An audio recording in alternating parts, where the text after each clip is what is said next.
Man, Chase Elliott won again. This time it was a 1.5 mile oval, the one that we see most of on the schedule. Told you when he won one race, he would win a lot more. Chase Elliott has really broken out since his Watkins Glen win. In fact, the second half of the season, he has broken out. Chase Elliott is on a rampage right now in the playoffs. He has won two of the last three races and has set himself up to be a favorite for the Final Four. Everyone you ask right now is saying Chase Elliott is a favorite to make the Final Four, along with Kevin Harvick and Kyle Busch. And then there's a fourth driver that's still yet to be decided between basically Truex, Logano, and I've seen Kurt and Bowyer mentioned. Poor Aric Almirola, not getting the love. Maybe the 10 team just hasn't been as good as the other 7. But here we are, elimination race. Second round of the playoffs are over. Of course, we had Dover, Talladega, and Kansas. And Kansas was a pretty decent race, but before I get into the race, the 4 drivers eliminated in the chase: Ryan Blaney, Brad Keselowski, Kyle Larson, and Alex Bowman. Blaney out by 6 points, Keselowski was out by 18, Larson was out by 27, Bowman I think was like 69 back. I mean, Alex Bowman needed to win, Larson needed to win, Keselowski basically needed to win, but Blaney, he was having a great showing on the day. In fact, there were points in the race where it was anybody's to be knocked out. At points, Truex was out by a point or two. At some points, it was Blaney that was out by a point or two. And at some points, Kurt Busch was out by a point or two. Kurt Busch came into the day 30 points above. I'll tell you how he fell so far in the points picture. Even Clint Bowyer wasn't safe. Bowyer ended the race like +8. So there were about 4 drivers that were there battling it out for that final spot. And Larson was still trying to get up there and get to the victory. Obviously, he couldn't get it done. But he definitely outdrove his car as well. So stories of the race. Race started, obviously Larson had to start in the back due to a crash in the first practice session. He wiped the whole right side of his car getting into the outside wall. Had to start at the back with a backup car that apparently hadn't really been upgraded that much. Maybe still had some older stuff in it. Larson quickly worked his way through the field. It was about mid-pack, about 10 laps in. Using a higher lane and whatnot, getting around people. He has to win basically. So he's just trying to get up there and do whatever he can. Now, Martin Truex Jr., the 78 team, this is probably their best track. Kansas is one of their best tracks on the schedule, and they were struggling big time. They barely had the top 10 car, and if they didn't have a top 10 car, it was barely a top 15 car at points in the race. 78 was just struggling to hang on. He barely got stage points, if he even got stage points at all. Truex having a struggling time out there. He ends up rebounding to finish 5th, so that 78 team did get better as the race went on, but still something to worry about there because the 78 team has not been all that same. It's kind of like a switch was flipped in between the rounds of the chase. We go back to round 1 where we had Las Vegas where they were the dominant car until some late yellows came out, Richmond where they were the dominant car until some pit road penalties, and then the Roval where they almost won the darn race. And now you get into this round. At Dover they got wrecked. At Talladega they never even raced. And now here at Kansas they're struggling. They luckily got a top 5 and solidified their way into the 3rd round. That's a little worrying for the 78 team. Hopefully they can get back onto round 1 78 team levels if they want to have a shot at this championship, because right now they're not making the Final Four with how they've been running. They do have a nice cushion, though, over the rest of the field due to their playoff points that they accumulated throughout the season. Another big-name driver, Kevin Harvick in the 4. He had a pretty decent race as well. If I'm not mistaken, he led a good amount of laps. He started, what did he start? 2nd. And he ended up not leading, I don't think, until stage 2. Logano basically dominated stage 1. He ended up winning stage 1. Harvick was 2nd. Blaney tried some interesting strategy there. He took 2 tires on the pit stop to try to just get out front and win the stage for the most points possibly he could get. He ends up finishing the stage 3rd. He was winning the stage with about 10 laps to go until Logano got around, then Harvick got around. Harvick ended up winning stage 2, basically uncontested, and he led 76 laps of the 267 run in the race. Logano led 100. Keselowski led 26. I think that was all on strategy, really. He ended up staying out a lot there. Blaney led 9. That was basically on strategy as well. And then you have Chase Elliott, who led 44 with victory. Kyle Busch, one of our big 3 drivers, as they always mention, didn't lead a lap. Larson never led a lap. Erik Jones came out of nowhere to finish 4th. How about that for him? Keselowski, after having a pretty mediocre middle part of the race, rebounds to finish inside the top 10, 6th. Blaney got the wall a few times, down with Kyle Larson. Them, He ended up 7th. That car was never the same after the wall hit. Logano 8th. Bowman needed a win. He was a top 10 car basically all race. He ends up 9th. Eric Almirola 10th. Definitely rebounded there towards the end of the race. How about Austin Dillon just outside the top 10? Clint Bowyer had a struggling race for sure. Basically a big, it was like night and day from Stewart-Haas Racing. Last week they were on top of the world, 1, 2, 3, 4 for about 90% of the race at Talladega, and now here they are. Only one driver really had a shot to win all race, and that was Kevin Harvick. And in fact, only one of the drivers finished top 10. Eric Almirola got 10th. That was the only, that was the only time Stewart-Haas that was the only finisher inside the top 10 Stewart-Haas had. Kevin Harvick looked like he was going to be able to just cruise on to a victory over Chase Elliott as he was out front. Pit stops late in the race. And they come down pit road, and Kevin Harvick speeding in segment 1. That is a mistake you rarely see Kevin Harvick make. A speeding penalty for Kevin Harvick, and it puts him back. He doesn't fall lap down, surprisingly. Actually ends up finishing on the lead lap in 12th. He gained some positions there at the end, but finishes 12th. And this is something that, if he makes it to Homestead, this has to be, this has to be just resolved. Everything that has happened on pit road. They've been so strong this season. There have been so many races. They could have had double-digit wins this season. They could have had like 12 wins this season. And here they are sitting with only 7. I say only 7 as if that's bad. 7 wins is great, but he only has 7 wins on this season, where it looks like he could have had so many more. I mean, he's been so strong at so many different races, but there have just been some pit calls and whatnot that have really, or some pit mistakes, At Dover, he was cruising to that victory until they had that lug nut issue with the wheel and the stud. That put him out of contention for this race. Here at Kansas, the same thing. The first Michigan race, the pit strategy with Clint Bowyer puts Harvick back, and Harvick ends up 2nd. There have been so many different races. Both Pocono races, he had cars to win, and ended up not winning. Sonoma, some pit strategy there for Truex, and his team gets him out in front. I mean, it's not like they've had so many great cars, so many chances to win. They really have to minimize these pit mistakes. If they do that, I think they are for sure the favorite to win the championship. Even with Chase Elliott winning like he has the past few races, Kevin Harvick is far and away the favorite to win the championship, in my opinion. Chase Elliott, while he's won these races, he has not dominated like Harvick has. Harvick has had the fastest cars week in and week out, especially towards the chase time. I would say Kyle Busch is up there with him, but Busch, I think, is just a little bit lower than Harvick at this point. I think the 18 team and Toyota as a whole has really kind of struggled as of late. They showed a lot of good signs here at Kansas, but Ford, once again, I think they swept 1, 2, 3, 4, 5 in qualifying. So, I mean, Ford's definitely brought their stuff here in the chase. Penske and Stewart-Haas alike. In fact, Penske, though, only has one driver left in their chase. In fact, Stewart-Haas, the only team left with multiple drivers. Haas has all 4. Furniture Row has 1, JGR has 1, Penske has 1, and Hendrick has 1. So that's how it's going right now. But the race was pretty decent, I will admit. It was not a flashy, showy race like Chicago, where it's like, oh my gosh, if you want to get someone in a NASCAR, watch this race. It was more or less a solid race. In my mind, it was a solid race, a lot better than Talladega, a lot better than Dover. It kind of ranks around the first Kansas race this season, honestly, in my opinion. I mean, both these Kansas races, they have gone pretty much unnoticed, underrated races to where they're kind of like, yeah, Harvick won, or yeah, Chase Elliott won, cool, not much happened. But a lot did happen in both these races this season. We had drivers running the wall in both races, running at the bottom lane, comers and goers. We had the leads in both races. If they ever extended out to a big gap, like 3 or 4 or 5 seconds, it quickly somehow got back down to under, 2 seconds at points. I mean, there were times in the race where it was like, can someone, get out front, dominate? It's like you get out front, but you don't pull away. You kind of just stay there. I, in my opinion, Kansas is one of, if not the best 1.5 miler on the circuit that we go to. Kansas Speedway has just it's worn down into a track that's almost like Homestead. Give it 3, 4, 5 more years if they don't repave it again, which God forbid, if you repave it again, you repaved it in 2012, you don't need to repave it again. Leave it, let it wear out some tires.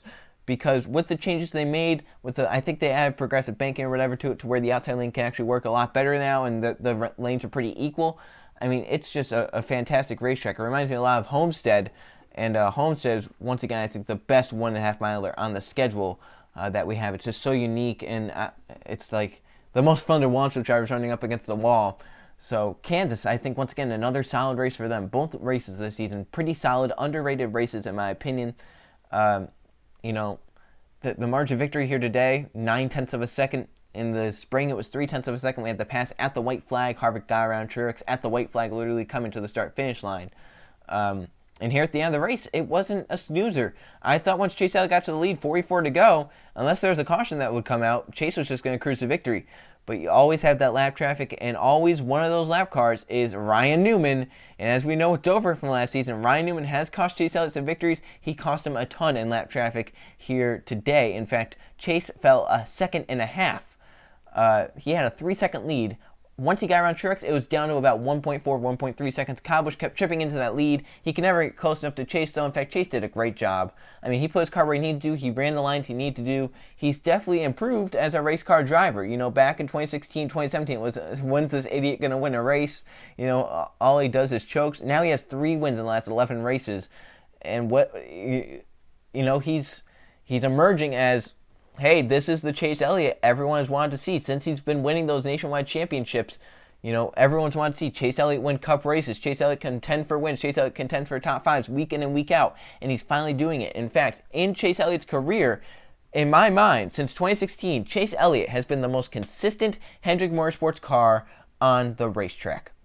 Of course, in 2016, Jimmie Johnson won the championship and Chase Elliott ranked 10th in the standings. However, Chase Elliott was very consistent that season. 17 top 10s, 10 top 5s. Last season, Chase Elliott's sophomore season, 21 top 10s, 12 top 5s, 5th in the points. And now this season, he has 3 wins, 11 top 5s, 18 top 10s. This is what people would call Chevy's worst season, Hendrick Motorsports' worst season ever. Chase Elliott in Hendrick Motorsports' worst season has more top 5s than a Hendrick Motorsports championship winning season, more top 10s than Hendrick Motorsports winning championship season. He's 1 top 5 away from tying his 2017 total, and if he gets 3 top 10s in these final 4 races, he will tie his 2017 total as well. And he has some great racetracks coming up for him. Martinsville, a place where he almost won last season. Earlier in the season, he got a top 10, and that was when Chevy sucked. Imagine if he shows up there with some winning speed. He can be a threat to get to Homestead, Miami after Martinsville and go back-to-back wins for his 4th of this season. Imagine if something like that happens. He has Texas. He's decent there. Obviously, it's a 1.5 mile fast track, so Chevy's going to be a little bit worse there than maybe, say, a place like Kansas, where at least you can try and run the top lane. Now at Texas, it's mostly high speed around the bottom lane, so that he might struggle there, but it just depends if Chevy has found their stuff out for that track. And then Phoenix is also one of his best racetracks. He got 3rd there earlier in the season, almost won the fall race last season.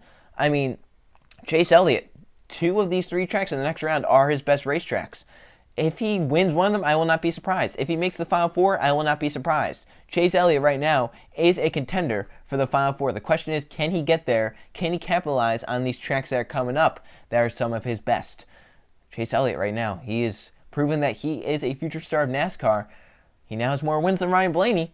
He now, he's getting after it. He's trying to, get wins for every season he missed wins in 2017, 2016. He's trying to get those wins back, and he's definitely doing a great job. 3 wins in the last 11 races.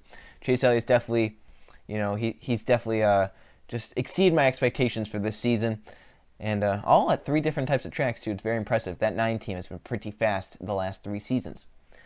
So Kansas, as I mentioned, pretty solid race. I would definitely give it a yes on a poll. In fact, I think I have it rated just inside the top 10. I think I have it rated 10th, just ahead of the first Kansas race. So I think the second Kansas race, I have only a few points above the first Kansas race. They were really they mirrored each other. I feel like that's the best way to describe it. They were basically the same race almost. Pretty solid, and that's not bad. These races were not bad. They were pretty decent. I just think I gave the second Kansas race a little more of an advantage. I think I saw a lot more in this Kansas race that intrigued me. There were 3 wide racing, battles back in the pack, multi-grooves, comers and goers, tire wear, drivers running the wall, drivers running the bomb. Kyle Larson put on a show there at the end. He was 3 seconds back as Kyle Busch started running down Chase Elliott, and he found a rocket in that car. He said, okay, you know what? I don't care if I nail this wall down. I don't care if I wreck the car. This is my season on the line. I'm going for it. Screw it. There's 5 laps left, and he cut that lead down to a second. And the best part about this race, long green flag runs.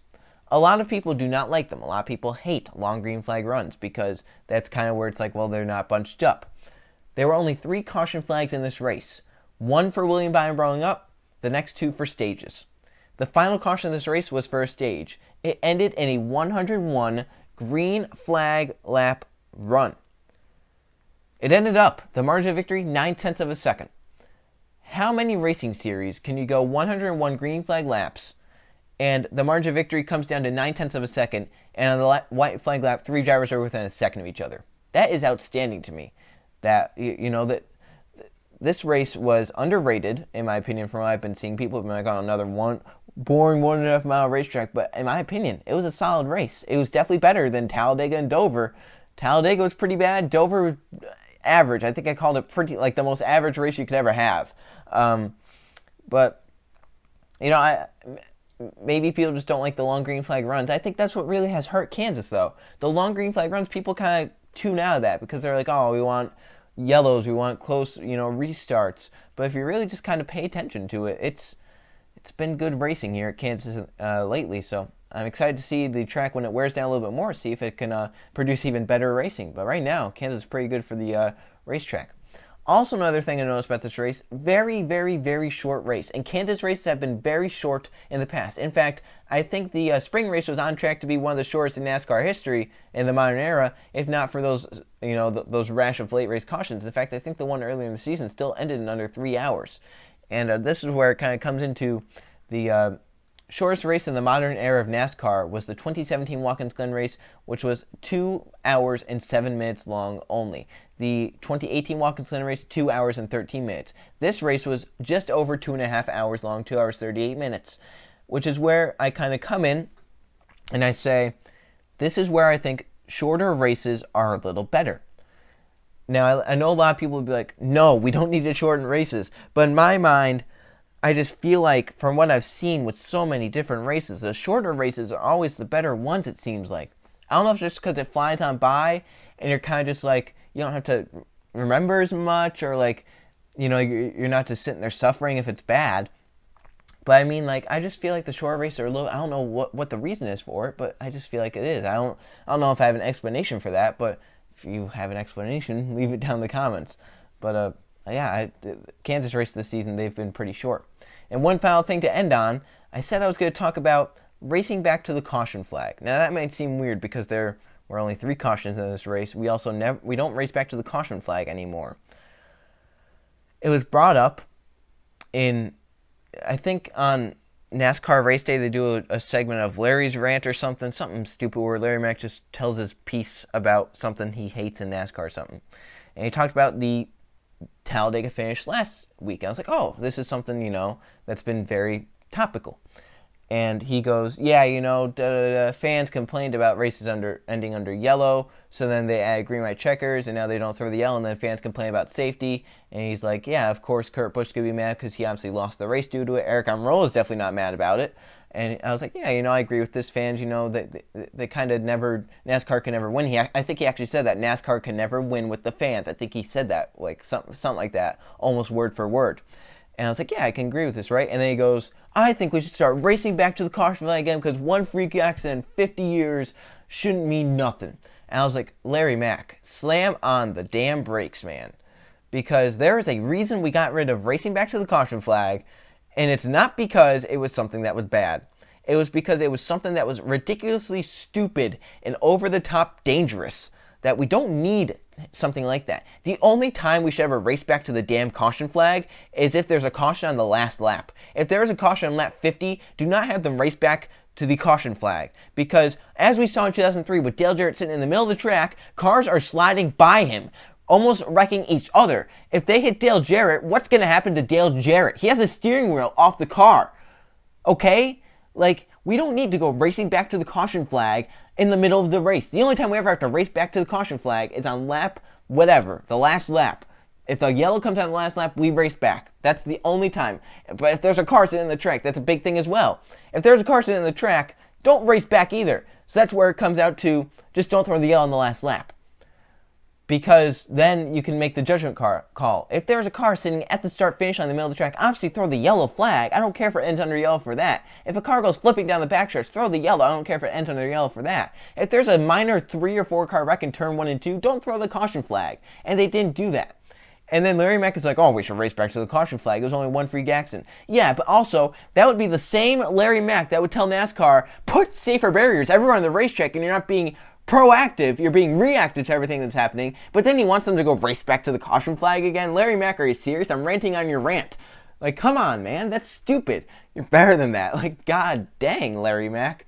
Like, let's have them race back to the caution flag. If someone gets killed, oh well. And he's like, oh, it was only one freak accident. It wasn't only one freak accident. It's been something that's been adding up. Drivers have wrecked to come back to the caution flag. Drivers have spun through spinning cars, come back to the caution flag. Drivers have gone to the apron to get by wrecked cars, come to the caution. I mean, everything has happened with that rule. It was a disaster waiting to happen.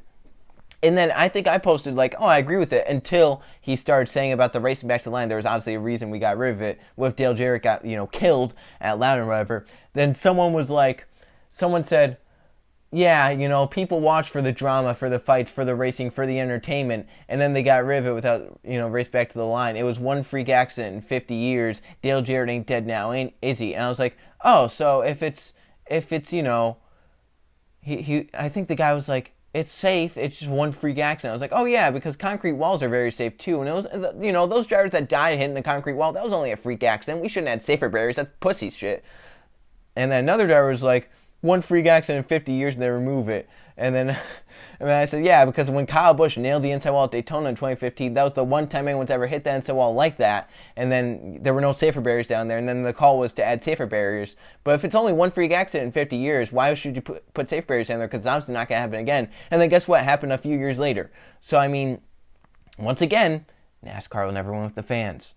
I was just going to whisper that because people might not like me saying that. But why race back to the caution flag, in the middle of a race when there's cars, damaged, wrecked race cars sitting in the middle of the track? I have no understanding of that. I have no understanding that Larry Mack wants it back. I mean, he's probably the one back in 2003 that was arguing for it to be gone in the first place. Like, it just enrages me when I see people that are just dumb and, they're like, oh, it was one freak accident. Yeah, but also those are the same people that are like, NASCAR's too reactive to stuff. They need to be more proactive. And then they're, so I don't know. Maybe we just shouldn't add safer barriers there and wait for someone to kill themselves off a concrete wall on the inside wall. I don't know. So that was the Kansas review with a little rant on a rant at the end. We'll see Martinsville. That could be a fun one. I think. I hope it is. Martinsville always produces a show. It should once again. Martinsville is just a great racetrack. In my mind, I think it's actually my favorite track on the schedule. I mean, Martinsville always puts on a show. Even when a Martinsville race is bad, it's still much better than most of the races, which is kind of sad. But thank you guys for watching. The Martinsville Day to Night race is coming up. Hopefully it's a good one. Hopefully we start round number 8 on the right foot. We'll see if someone locks their way into Homestead coming up.